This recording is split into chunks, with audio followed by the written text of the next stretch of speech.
what I've been asked to talk to you about tonight is a topic that I get to talk about a bit with parents. My job is that I'm a counsellor, and I work at a school with 1,500 students and do some work with other schools as well. In so doing, we do a lot of work with parents. We work from reception right through to year 12, so it's about 6-year-old to 18 years of age. So obviously right through the lifespan, the way in which we work with small children is going to be different to how we work with young teenagers, and then it's going to be different again to how we work with the older teens. And what's becoming more and more evident as we work with children of all ages is the importance of the family and the structure of the family, the way in which the family set some peculiar traditions and routines and strategies in place to make their home a safe place, to open lines of communication with their children. And we see that we actually call this resilient family, and we call these children resilient children because they seem to be able to handle the tough things that life throws against them, and they just sort of bounce through. Whereas other children seem to struggle with lots of things, and instead of working through the issues, they might resort these days to self-harm. They might draw into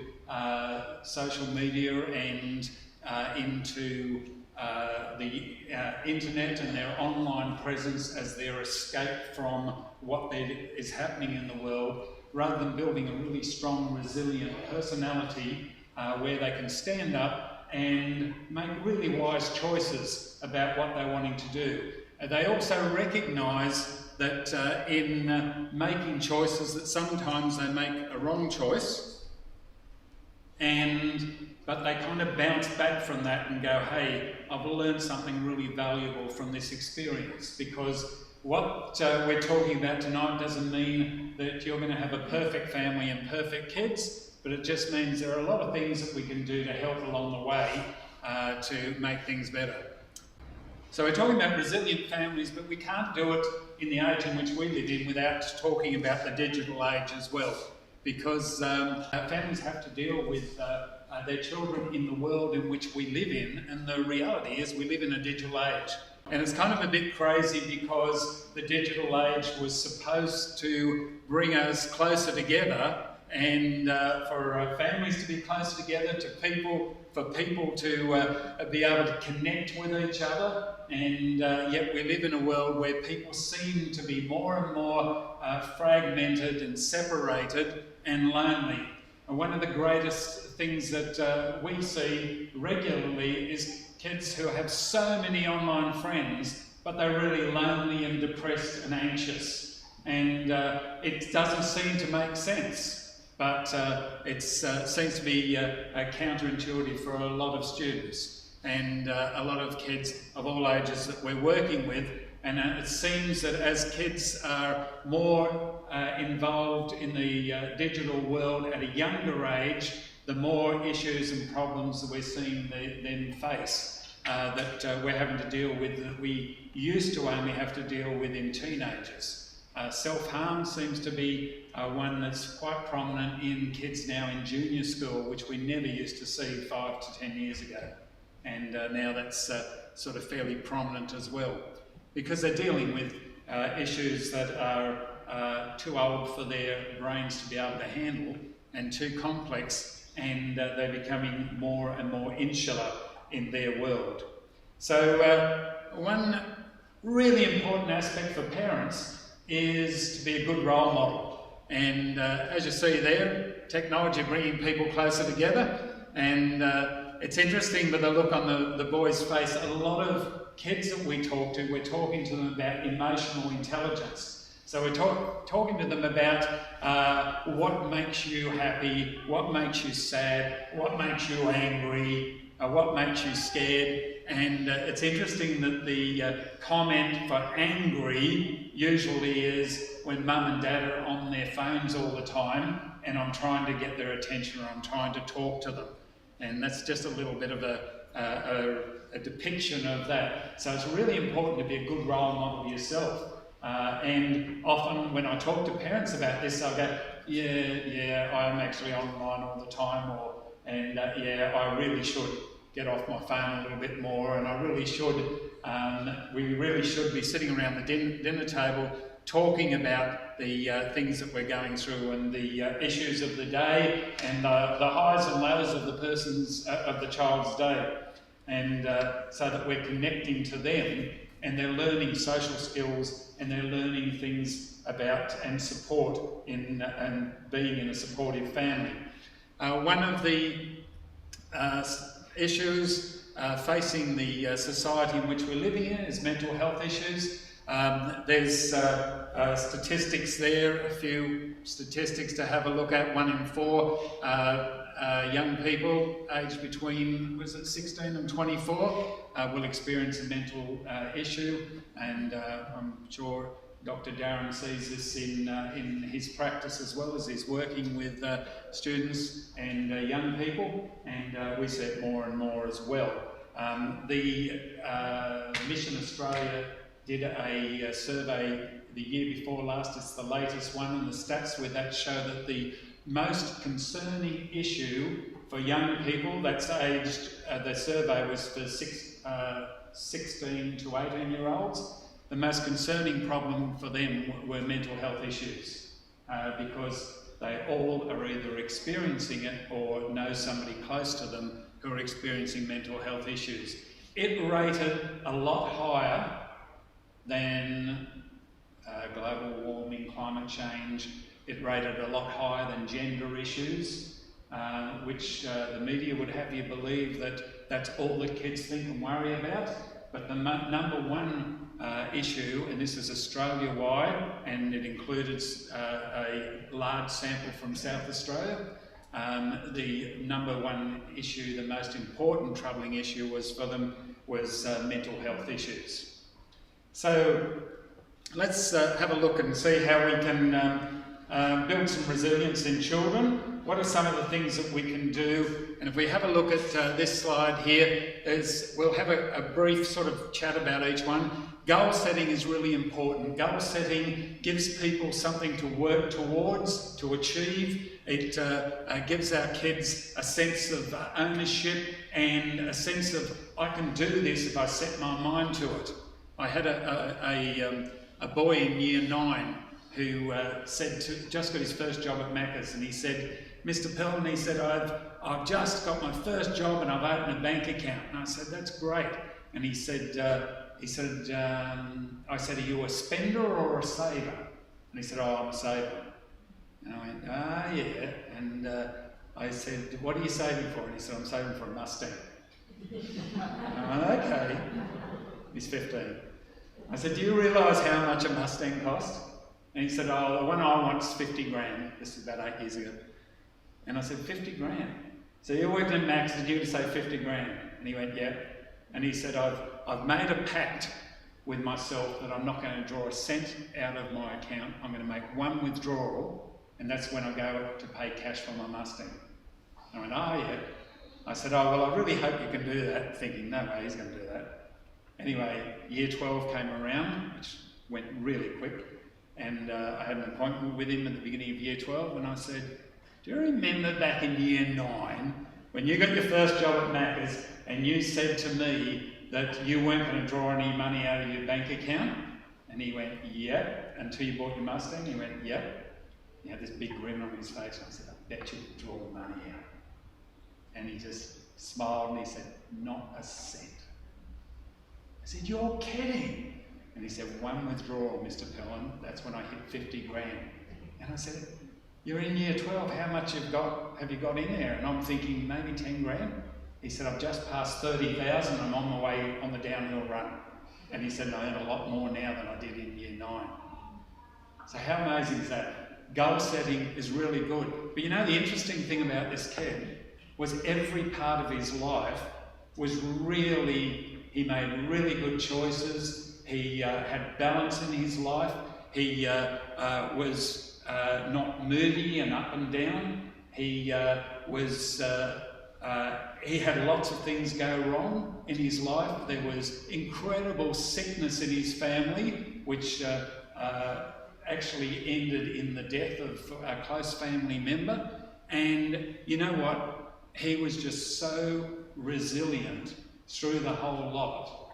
And a big part of it was obviously the family support around him, but also these he was able to set goals for himself. Another thing was that he learned from his mistakes.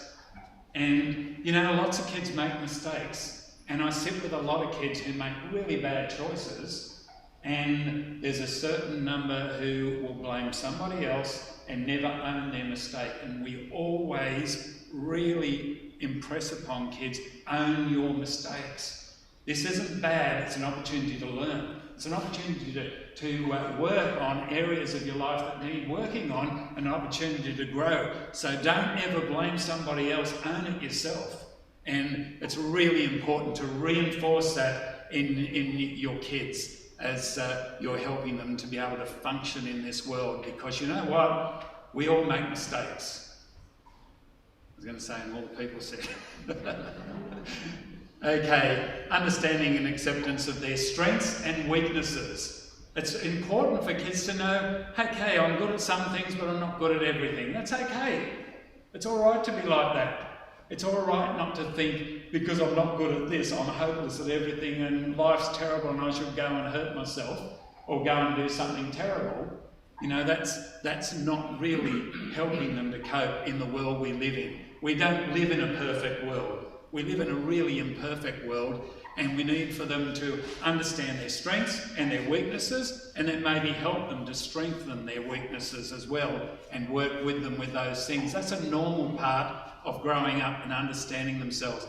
Self-control, I say to the guys that I work with, you know what, the most important quality that you can develop as a teenager and as a man is self-control. Nobody wants a man, an adult, who hasn't got self-control.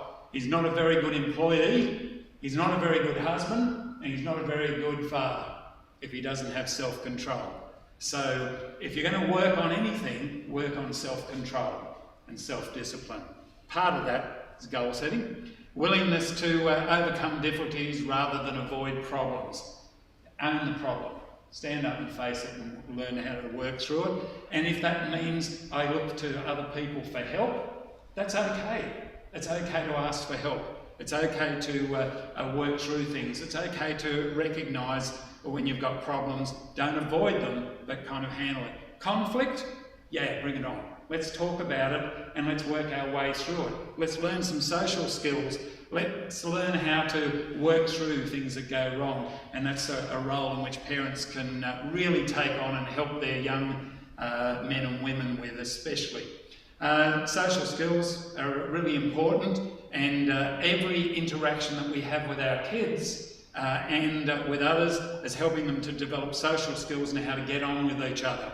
I think one amazing thing about the church that we're in is that we interact with people of all ages, all different backgrounds, all different life experiences, and we learn so many skills from each other, and it's a really safe place to be, especially for bringing up children. Problem-solving skills are another opportunity where parents can work in. When something goes wrong, it's not a bad thing, it's actually a good thing, because it helps us to develop problem-solving skills. The ability to recognise our own emotions and those of others, this is really important. Emotional intelligence is really important for all age groups. In the business world, a lot of emphasis was in the past put on academic ability. Now they're kind of realising in a lot of places people with good emotional intelligence are the ones that make really good leaders, because they can relate to everyone, not just one type of person.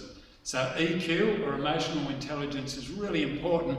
But what that means is you're talking to your children and your teenagers about the uncomfortable emotions, about the things that get on their nerves and the things that make them angry and upset and sad and scared, and you're talking with them to help them normalise those things and build skills to be able to cope with those things as they're working their way with them. So a few tips for building resilient families. We might click on another slide, and some of these things are really important. You know, beliefs, I guess, family resilience, there are three really strong points that come through. There's beliefs, organisation and communication. And you know what? That beliefs are really important, shared beliefs within the family, and because it allows children to find meaning in adversity when things go wrong. There's a culture and a hope and a positive outlook that comes from having shared beliefs and being on the same track and believing the same thing. No matter what catastrophe is going on in this part of my life, at least this staple is always there and it doesn't change, it's always the same. So having that shared belief is a really important aspect of resilience within a family. It's one of the best things you can offer for your children.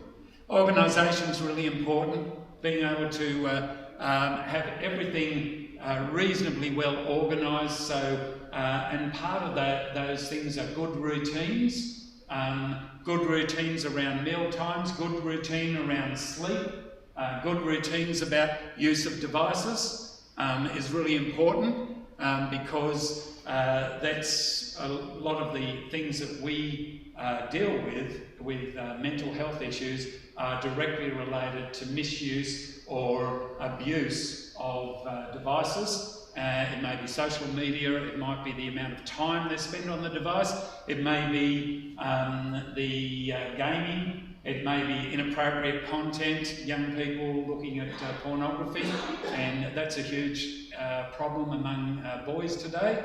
And of course then that is a huge problem amongst teenagers, which becomes a huge problem in society for relationship. So we're encouraging children to develop self-control. We're also encouraging them to have really good organisation and strategies in place in their life and good traditions in the family and good communication set up with parents. Parents understanding the world in which our kids live will allow them to connect better, to be able to communicate better and adequately support, especially when things go wrong, because we all know things will go wrong. That's life.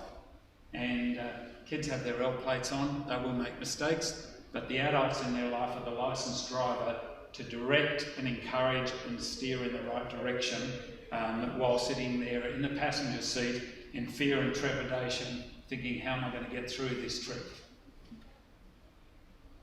Well, I'm not sure how much time I've used up, but I would like to thank you all for allowing me to rant for this short time. And I'm just going to hand over at this time, before we hand over to Dr. Darren, to James Marston, who's going to talk about his experience and how he became part of a family that supports and encourages and works with him in his journey.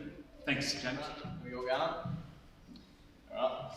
So yeah, my story, it sort of starts, about sort of mental illness and stuff. I grew up in a family, split family, but yeah, it wasn't really too bad. Like parents got along and stuff, and I lived a pretty good life. I played footy and went to school and stuff, and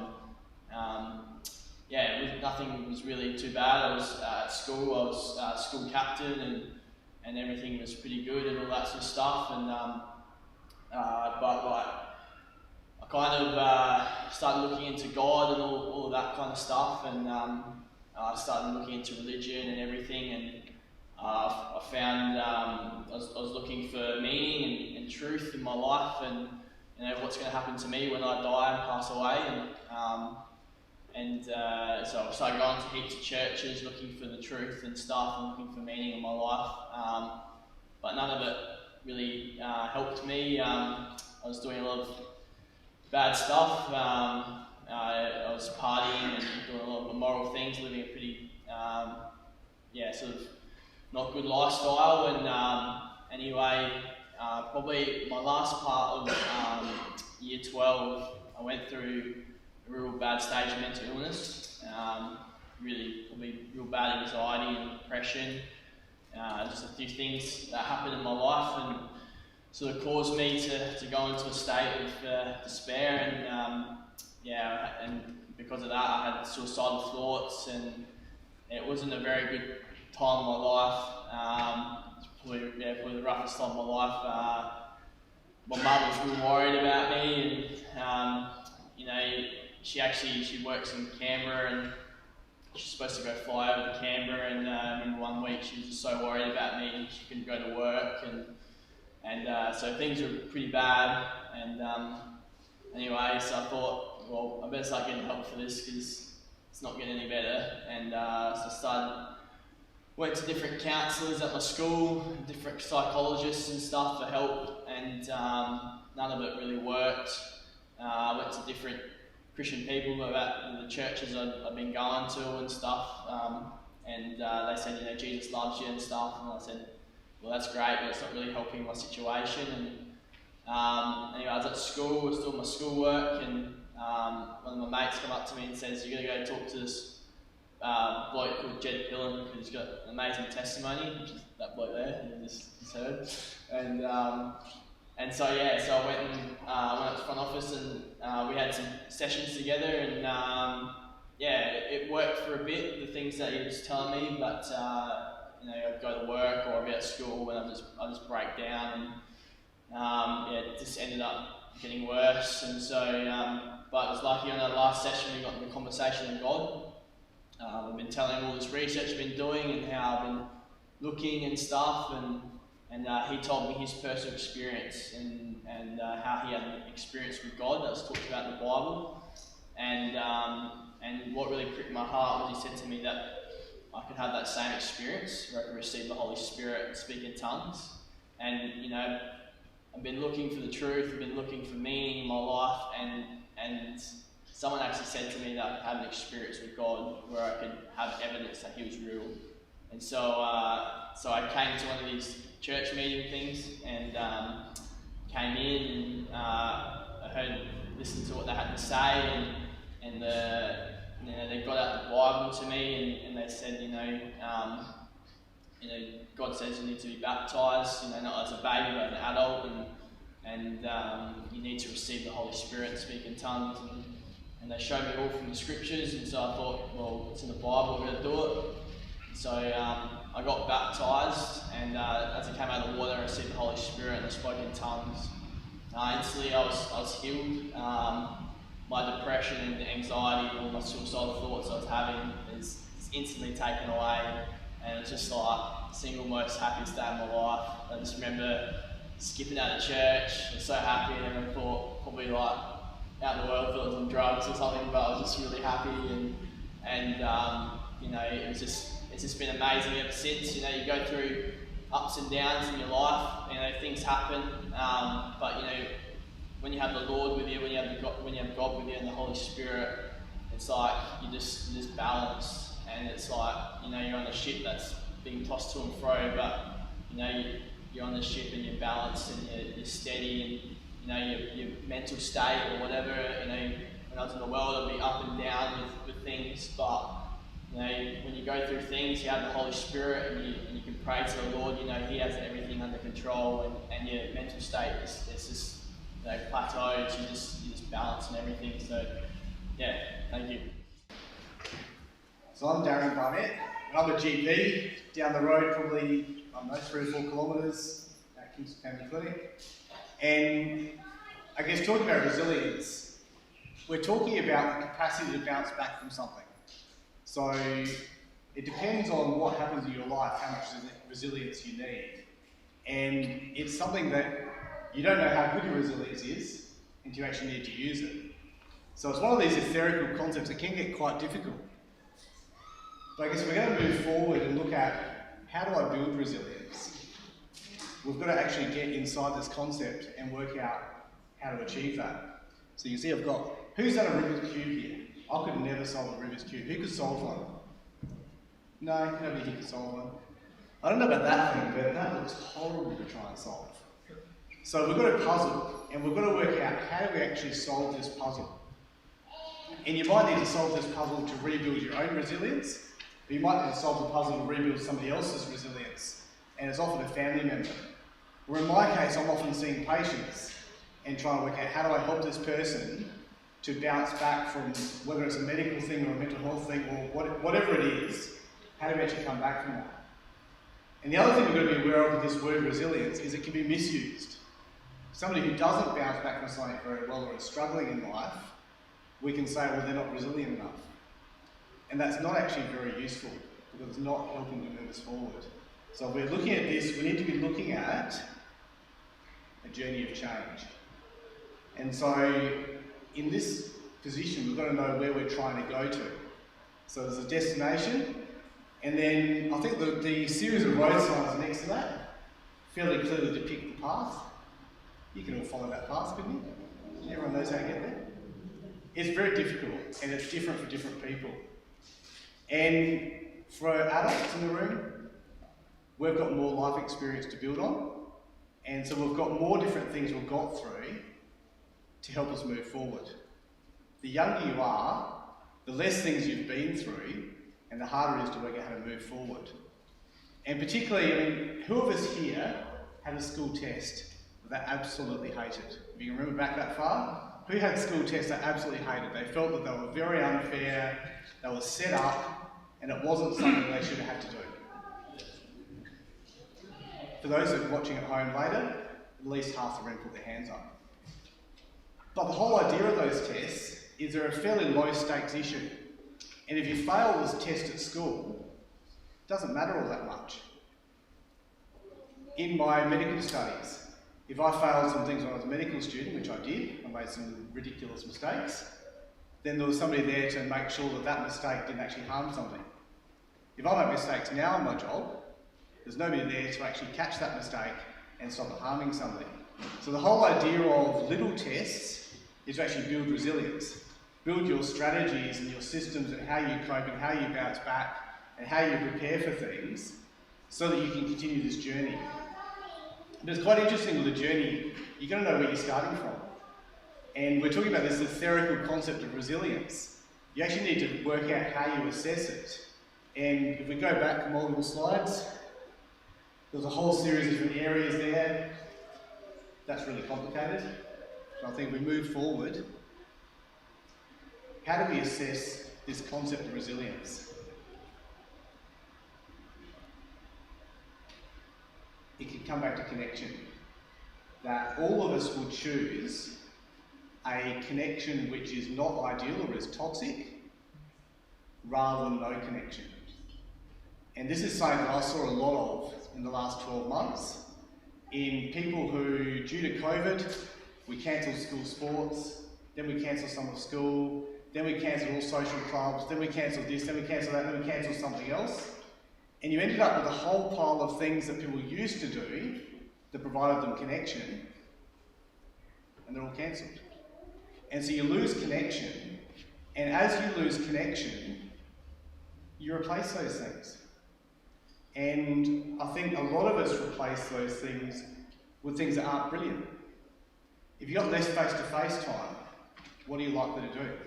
You're likely to grab your screen. And so less face-to-face equals more screen time. And when you're communicating to a screen, you're not quite as careful what you say.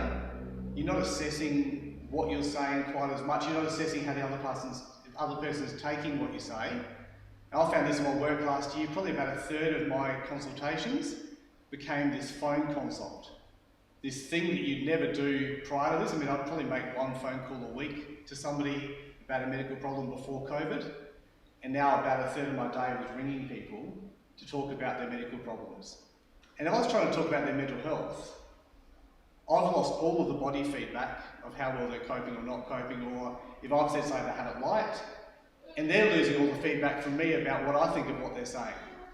And so if we're looking at resilience, we need to actually look at this concept of connectedness and look at how we drift our toxic connections or our less ideal connections, we want to be kinder to ourselves, into better ones. I want everyone here to grab your mobile phone for me. Grab your phone out. And I want you to open up the front screen. And I want you to have a look at, I've got an iPhone, and I've got a message that says I've got one thing waiting for me to read it. I've got eBay says I've got a message, I've got no idea what that is. Facebook's got a message for me, I've got one actual text message. I've got 14 emails waiting to read. How many of those things are actually connecting me? Is the question. How many of those things are going to move life forward for me, or provide me a contact or a aspect or an angle that I can use when I need a bit more resilience? Now, I think for most of us, most of the things we just saw on our phone, who was tempted to click on something then? Who found something there? Yeah, there were a couple of people who were tempted to click on it because you now found something. Now you're going to spend the next half hour worrying about what that message was. So you've reduced your connection to this and your connections to your phone. So it's just a really easy, light example of how quickly we can get caught up in something that's not all that useful to us. Have a look at a few of the rest of these. Over the last 12 months, who's got a bigger connection with food? I reckon I've probably eaten more in the last 12 months than I used to. Certainly more rubbish foods. I'm sure we've had way more takeaway. COVID's increased the takeaway level. Who's had more or less connection with friends? More or less connection with exercise? More or less connection with work? My work's become more busy and less connected. So we had a doctor's meeting yesterday, all of us on the phone, because during COVID times you're still allowed to meet in a room with just 12 of you. We can't sit face to face. So we've got an issue at the moment where we've interfered with our resilience because we've interfered with our connectedness. And we've seen this in our fellowship. I helped to run the Year 4 to Year 9 Bible Club. And they're kids who we want as connected as we can get them. Connected with each other, connected with their families, learning about God so they can be connected with God. And we started again at the start of this year, and you could see on the kids' faces how excited they were to be able to actually get together again and do something positive. Instead of trying to log in and watch a Sunday meeting on one of these devices or on a TV screen. And it's not the same connection. It does the job, sort of. If I ring you, if I'm ringing you to discuss your medical problems, if I need to listen to your chest, it's a bit hard over the phone. If I need to look at a rash, you can send me a photo. There's quite a few things you can do with a phone. There's quite a few things you can do with a computer. There's quite a few things you can do with a PlayStation. But in the end, we're not building the same connection. We look through the rest of these things. Relatives. I mean, if you've got relatives that live interstate or overseas, the connections become much more electronic, much less face-to-face. TV, exercise, I think we've been through. School and clubs. Well, most clubs were shut for half of last year. So we need to have a look at, of that list of things, and actually this is just a mind map I made of the things that came to my mind of different connections. And each of us can do this process, and then you can assess it and decide how important are each of these things versus how much time are each of these things getting. So an assessment of time and motion. Where's your time going? Where's your energy going? If you're a parent and your time and energy are going into checking Facebook, probably not ideal. But actually it's just doing this personal assessment and then deciding how can I realign these things. So if you're a Christian and your prayer life's decreased, then it's worth having a look at it because that's a connection. And it's a connection that's decreased. If you're a member of an extended family and it's harder to get access to those people due to COVID or some other issue of health, then you've got to look at ways you maintain that connection. And this changes as you go forward through life. And again, to remind people that people will choose a toxic experience of connection rather than loneliness. So we're all very interactive creatures, and it's important if we're looking at how we build resilience, we've got to make sure we're looking at how we're spending our time, how we're spending our connections, so we can actually move that forward. And the last aspect I wanted to look at was purpose. Because if you're doing things for the sake of doing them, then it's a bit difficult. A lot of people don't realise that the computer game industry hires psychologists with a particular strategy to follow exactly the same process that the gambling industry follows. That you want just enough reward that you keep going back for more and more and more, and you just think you can stop. Oh, but I'm so close to levelling up, or I'm so close to this next major adventure, or there's this time thing I must do, to suck you into spending more time there. And a lot of areas of life will do that, and there'll be things that are time limited, or there'll be things that are once off, allegedly once off, and I guess we've all heard the phrases, what's the point? Or why bother? And I think for those of us who are parents, sometimes we've heard our kids say that. I know that one of my kids was saying why bother at a particular piece of homework recently. And in the back of my mind, I almost agreed with him. Couldn't agree with him, of course, because that wouldn't have helped the situation along. But if you're finding yourself saying what's the point, or you're finding yourself saying why bother, then resilience might be part of the issue, and certainly it's something to look at how we reinvest in that. But finding a purpose can actually help to power that resilience upwards. So if we think back to a Bible story, and the story of Paul, who was Saul and was spending his time doing things that probably weren't particularly helpful, and then had an experience that powered him to changing his life, to using it very differently. And he spent the next many years fully invested in a process. And so for those of us who are looking for purpose, and I know for our teenagers, and if we're talking again about resilience in families, then most of us who are parents are most worried about our kids, and how do we help them to build resilience? How do we help them to cope, particularly with the disconnected world we're living in, where this thing gets a lot of our time? But if I think back to when I was a kid, I had some people at school who tried to bully me. Once I left school, if they wanted to bully me, they had to either ring the home phone and hope that I answered so they could bully me, or they had to come and knock on the door. How likely was that to happen? So as soon as you were at home, your home was entirely safe. We heard Jed before talking about the home being a safe zone. And with these, the home is sometimes not a safe zone, because you can still be contacted in multiple different ways. And I've lost count of all the different ones. I haven't kept up. Twitter was about the limit for me. I haven't got past that. So there's a few since then that I've lost. But if we're looking at that, we need to make sure we look at how we actually invest in our children and invest in our families in making sure that our resilience is based on something. And I think for me, a lot of this year has been about helping the Bible Club running again, and looking at different strategies of how we move things forward. And one thing we've got coming up fairly soon, it's about 5 weeks away, is a teens camp, where guess what thing doesn't come to camp? It's not needed. So they spend a week without an electronic device.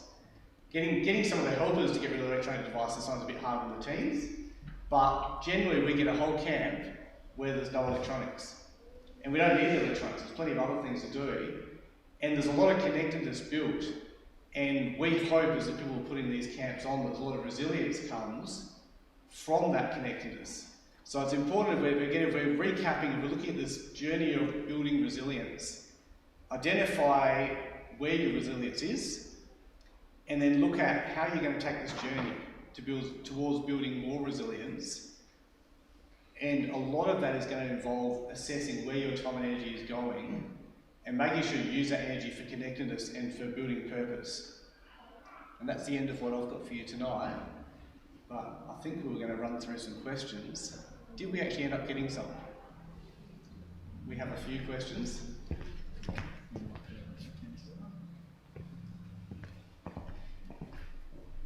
So So the first question was, how do I know if I or we have mental illness? I guess if you're asking the question, then there's a reasonably good chance that there's something going on there that should be assessed. If you're not sure, then there's plenty of places you can go on the internet to find a little bit more. The Beyond Blue website has several scoring keys, which you can actually look through and fill them out and work out what level of problem you have. And then the next port of call is really one of us going to see your doctor and linking in with whatever the needs are. And it's above 1 in 4 now. People who will have a mental illness at some stage in their life. And so really from that, we know that it's a big problem. And if you're worried about it, then it's much smarter to talk about it than it is to sit on it. And we're much more likely to sit on these things because they're uncomfortable. Who cringed before when Jed said the phrase, conflict, bring it on? Most of us actually aren't all that keen on conflict. So Jed, you're a bit unique. I'm not actually all that keen on conflict either. I'm happy with robust discussion, but conflict, take it a bit far. But it's actually a really good phrase to take, because if you're spending your entire life comfortable, then you're not actually stressing yourself very much, and you're not extending yourself to see what's going on as much as you could be. So I think if you're worried about mental illness, then book an appointment with your doctor. I know on my computer I've got at least 5 different scoring keys I can print out with about 3 clicks of a mouse to further work out which bits we've got. And generally 10 minutes of chatting will give me a good idea of what's going on and what the best path is to go forward. Jed, have you got any other areas you'd like to I just wanted to say I've got a table over there which I normally set up at parent nights at school for parents, and there's just some general information about some of the things you've heard tonight. There's also some information about gaming, video games, use of devices, how to put a filter on your device at home. There's Familiies own information there that allows you to be in control of what's happening at home. It filters out inappropriate content and allows you to set time limits on devices. You can switch them on and off from your phone, so it sort of puts you back in control so that you can have boundaries, and that boundaries reinforce safety and security for children, and especially in the digital world. And as Darren was saying, that psychologists design video games and they design social media. They're involved in all of those things. They're designed to give the kids dopamine hits, so once they start, it's really difficult, almost impossible for them to get off. Even the people who design it find it difficult to get off their devices, and they know what's gone into designing those things. So having filters and boundaries and restrictions put in place will allow balance, and that's important for children of all ages, and it sort of puts the parents back in control. So have a look at that, and any information there, and happy to chat around afterwards if there's anything you want to talk about as well.